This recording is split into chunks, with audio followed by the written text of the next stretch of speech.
Бұл видеоны 12 жастан асқан балаларға көруге рұқсат берілген. А вообще маған Вообще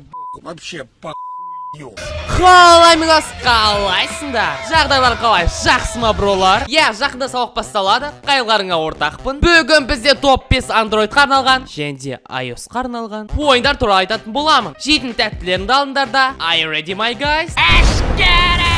5-ші орында бізде Rush Rally. Ең керемет Android-қа арналған гонкалардың бірі. Ойында жаңбыр, қар, реалистичный қозғалыс және де қызықты дрифттар жасауға болады. Ішінде керемет редактор, неше түрлі машиналар және де қызықты дрифттар бар. Мысалғы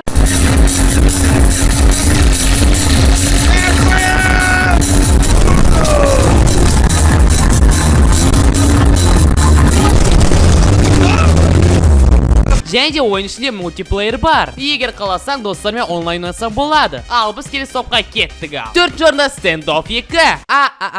Білем, бұл ойын сендер барлықтарын білесіңдер. Но бірақ та қысқаша айтып кетейін. Бұл ойын CS:GO-ға алмайтын ойындардың бірі. Ойында 4 режим және де 20-ға тарта оружие бар. Және де оларды өзің сәндей аласың. Және де ойында өзіңнің кланыңды создать ете аласың. Және де достарың шақырып бірге ойнауға болады. Ну, ақыры ойынды білесіңдер, сондықтан келесі топқа кеттім ал. Егер ойын ойнап отқан кезде реклама шығарса, онда интернетті өшіріп тастаңдар, немесе авиарежимға қойыңдар. Соның арқасында сендер офлайн ойындарда рекламасы ойнай аласыңдар. Әйтпесе Хроника Хаусы деген сияқты рекламалар просто заебали. Рекламасы әдем болғанмен ойыны татақты жейді. 3-ші орында GTA Samp Mobile. GTA San Andreas'ты мультиплеер мен Android-қа шығарған.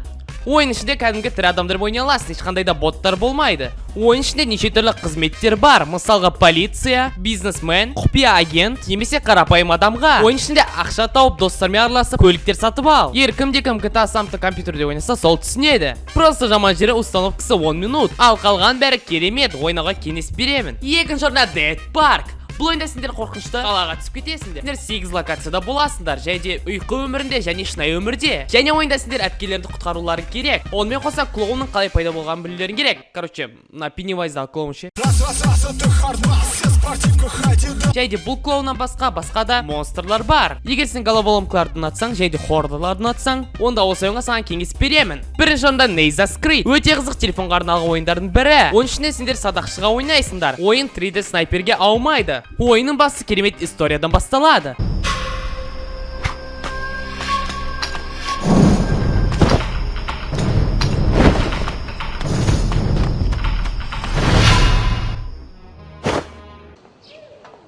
Бұл ойында сендерге заказ беріледі. Және де ол заказ сендер орындауларың қажет. Көптеген апгрейдтер мен қызықты садақтар бар. Және де ойын ішінде охранниктар мен сенің достарың болады. Оған қоса сенің бүркітің болады. Қосымша неше түрлі уровендер мен қызықты жаттығулар көп.